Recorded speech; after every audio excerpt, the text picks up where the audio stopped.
kemampuan lebih dari temannya. Nah, kalau misalnya contoh ada siswa yang ranking 1 di kelasnya, tapi oleh Bapak Ibu guru tidak disenangi karena siswa itu terlalu cerewet, terlalu apa begitu, sehingga tidak respect penerimaan guru terhadapnya. Nah, itu sebenarnya Bapak Ibu guru dituntut untuk mendekati anak itu. Kenapa kamu bersikap begitu? Kira-kira karena dia merasa pintar, kenapa? Sehingga atau kadang-kadang kita sering mengatakan siswa itu sering menguji gurunya. Nah, kenapa dia bertindak seperti itu? Berarti anak itu kemungkinan besar ingin dihargai kemampuannya. Jadi jangan dimarahi, tetapi didalami. Kemudian berikutnya yang keempat, apa ini freedom Bu Dewi? Apa sih udah kebebasan? Freedom. Kebebasan. Jadi yang keempat, siswa itu ingin merasa bebas. Kadang-kala ada siswa di dalam kelas ogah-ogahan dalam mengikuti pelajaran, asal-asalan. Kemungkinan, maaf Bapak Ibu ini ya, kemungkinan dia tidak cocok dengan guru itu, sehingga dia tidak seperti itu. Ingin dia punya pilihan lain, ingin kebebasan, sehingga perlu didalami apa kebebasan seperti apa yang siswa inginkan, sehingga guru itu bisa merubah cara memberikan pembelajaran kepada seperti ini suaranya nggak bisa nyambung jadi. Jangan begitu ada siswa Mulai dari SD berarti. kebetulan kita bawa air minum, langsung kita keluarkan di kepala atau mukanya, maka siswa itu akan semakin tidak respect kepada kita. Kita perlu dalami kenapa dia begitu. Kemudian yang terakhir, yang kelima, apa? Senang. Ingin senang. Siswa itu ingin memperoleh kesenangan. Mungkin ada siswa di dalam kelas tiba-tiba menarik jilbab temannya. Kita sebagai guru melihat itu tentu ini anaknya ini kurang ajar ya. Begitu. Tetapi kita perlu mengetahui apa motivasi anak itu sehingga berlaku demikian. Kira-kira apa namanya kesenangan yang belum terpenuhi oleh anak itu apa? Nah, kalau sudah tahu dasarnya, maka kita bisa memberikan solusi untuk mengatasinya. Nah, kira-kira begitu Bapak Ibu.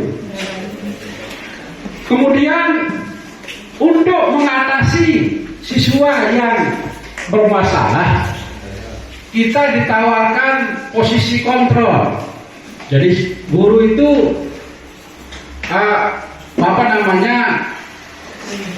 memiliki fungsi kontrol, tetapi dengan memilih posisi yang tepat. Ada 5 posisi kontrol Bapak Ibu. Yang pertama, posisi kontrol sebagai penghukum. Sedikit-sedikit menganggap anak salah hukum, sedikit-sedikit tempelin, sedikit-sedikit tendang dan sebagainya. Nah, itu posisi guru sebagai penghukum. Kemudian posisi guru sebagai pembuat merasa bersalah. Nah, dengan kata-kata, kamu ini doang jadi dadu terpetah. Nah, itu kalimat yang mendorong adalah guru itu apa namanya memposisikan dirinya sebagai orang yang membuat orang merasa bersalah. Yang ketiga, posisi kontrol sebagai teman. Jadi sahabat lah, merangkul anak itu. Tetapi dampak negatifnya apabila nanti anak itu kurang mendapat perhatian, dia akan kembali lagi melakukan tindakan yang tidak baik setelah tidak diperhatikan oleh guru sebagai teman. Kemudian sebagai pemantau, nah pemantau itu melihat sesuai dengan tata tertib apa tidak anak itu berlaku. Semua dicatat, semua harus sesuai dengan aturan. Itulah pemantau. Kalau tidak sesuai dengan aturan maka ditindak. Dan yang kelima, posisi yang paling bagus dipilih oleh guru dalam menjalankan posisinya sebagai kontrol adalah sebagai manajer. Jadi mengelola peserta didik itu secara psikologis, itulah posisi kontrol manajer. Jadi manajer dalam hal ini tidak memberikan hukuman, tetapi dia mencari solusi atas pelanggaran yang dilakukan oleh peserta didik. Nah, bagaimana caranya? Nanti kita bicarakan berikutnya.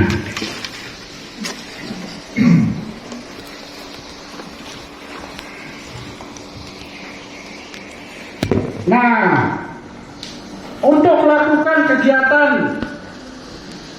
agar posisi guru itu sebagai manajer, maka ada dikenal namanya teori restitusi. Jadi restitusi adalah proses menciptakan kondisi bagi murid untuk memperbaiki kesalahan mereka sehingga bisa kembali ke kelompok mereka dengan karakter yang lebih kuat. Jadi apabila setelah direstitusi anak itu dia bisa nyaman dengan temannya kembali. Misalnya ada siswa yang ngambil HP temannya. Setelah dilakukan restitusi, siswa itu sadar. Siswa itu ingin baik kembali. Maka dikembalikan ke kelompoknya dengan cara baik-baik. Tidak lalu lantas begitu anak itu setelah direstitusi disuruh masuk ke kelasnya, dilulukan oleh temannya, maling, itu gagal restitusinya. Jadi begitu direstitusi, anak itu diajak kembali ke kelompok kelasnya, bahwa inilah teman-temannya sesuai dengan keyakinan kelas yang sudah kita sepakati, begini, maka siswa itu silahkan diterima lagi menjadi teman kalian dengan baik. Jadi tidak diolok-olok lagi. Itulah baru namanya restitusi yang berhasil, posisi guru sebagai manajer tadi. Jadi restitusi itu punya 9 ciri. Cara menyelesaikan masalah itu ada 9. Jadi siswa yang melakukan kesalahan tidak dianggap untuk menebus kesalahannya, tetapi untuk belajar dari kesalahannya supaya tidak mengulangi hal yang sama di kemudian hari. Yang kedua, untuk ditujukan untuk bisa memperbaiki hubungan. Nah, kalau siswa melakukan kesalahan kan berarti hubungan itu menjadi retak kan. Nah, restitusi itu untuk mengembalikan hubungan itu menjadi baik lagi. Misalnya contoh, Ibu guru sedang ngajar di kelas, tiba-tiba ada anak melempar ke depan, kenalah Bu Rus. Nah, kan Bu Rus marah jadinya. Tapi karena dia sebagai guru, dia mengambil posisi kontrol sebagai manajer.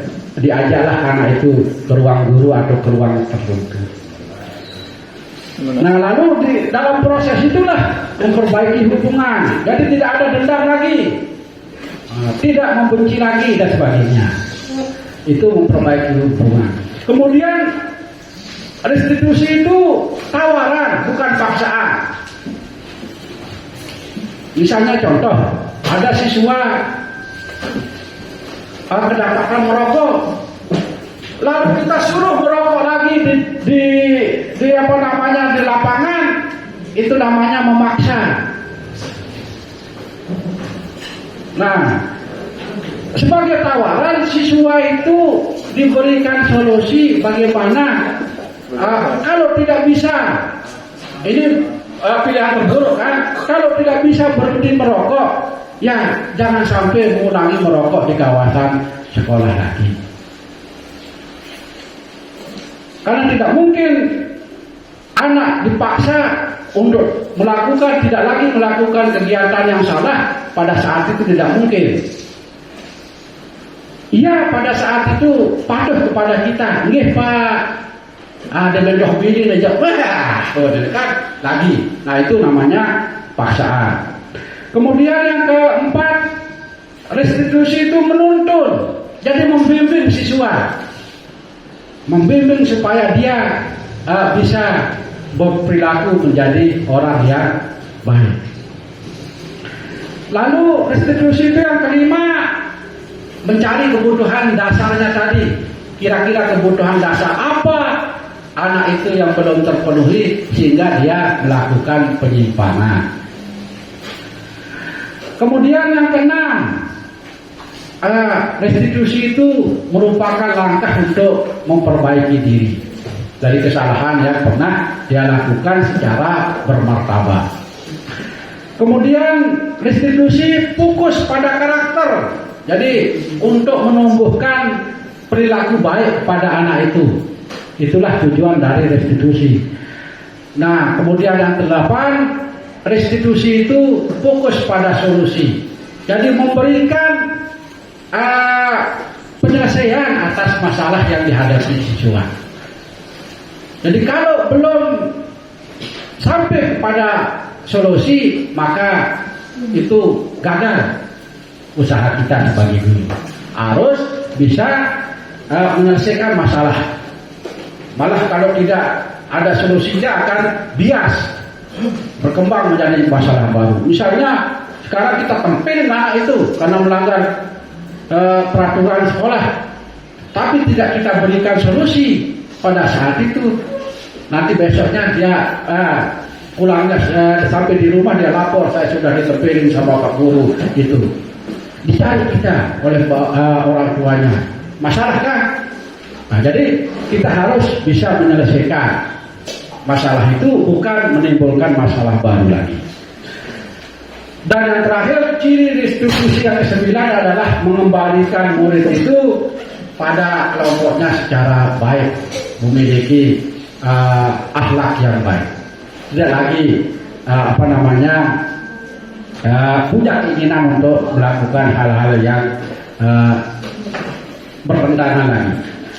Kemudian Bapak Ibu sekalian, segitiga restitusi atau langkah restitusi itu ada 3 tahap. Tahap yang pertama disebut dengan tahap menstabilkan identitas, yang di bawah menstabilkan identitas. Jadi begitu ada siswa salah, siswa itu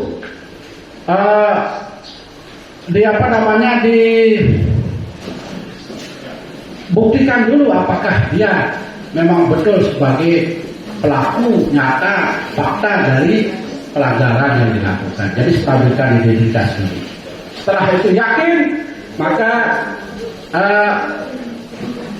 dilakukan dengan tahap yang kedua, validasi tindakan yang salah. Jadi siswa itu diajak untuk mengklasifikasikan kesalahan apa yang telah dilakukan. Dan yang terakhir, menanyakan keyakinan.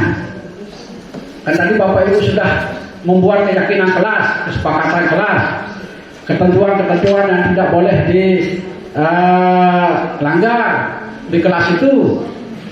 Maka keyakinan itu yang ditanyakan. Nah lalu setelah itulah cara kerja dari 3 tahap itu seperti ini Bapak Ibu sekalian. Ini sebagai contoh saja yang nanti Bapak Ibu bisa kembangkan. Jadi menstabilkan identitas. Ini maksudnya agar murid itu yang merasa gagal karena berbuat salah menjadi kembali berperilaku positif. Itu maksudnya. Nah lalu contoh cara yang bisa kita terapkan seperti contoh ini, guru berkata, bisa Bapak Ibu cermati dalam kalimat ini. Jadi kalimat-kalimat ini kalimat-kalimat yang bisa digunakan. Misalnya ada anak yang melakukan pelanggaran, jadi tidak langsung kamu sebagai pihak kerok saja, tetapi diajaklah dengan bahasa yang lebih mengena, bahwa misalnya kamu itu wajar melakukan kesalahan, sesuatu yang manusiawi. Tetapi kesalahan itu kan tidak selamanya harus kita lakukan. Nah, itu dicarikanlah jalan keluarnya. Ini menstabilkan identitas. Kemudian validasi tindakan yang salah. Ini dimaksudkan untuk membantu siswa kita mengenali dirinya. Apa yang ingin mereka penuhi? Kebutuhan dasar apa yang kira-kira belum terpenuhi? Nah itu maksudnya. Dengan cara menyampaikan kata-kata kalimat seperti ini, kalimat tanya seperti ini. Nanti Bapak Ibu bisa kembangkan sendiri. Jadi kalimat tanya yang bermakna tidak negatif.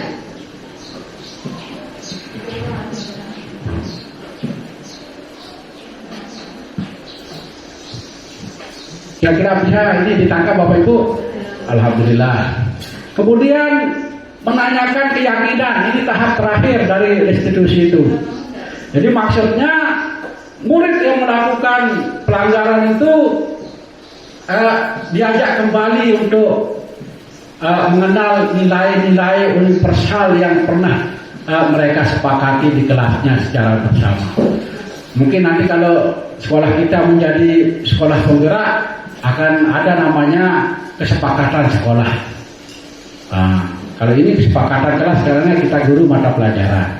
Jadi diajaklah untuk mengenal kembali nilai-nilai di kelas yang sudah disepakati.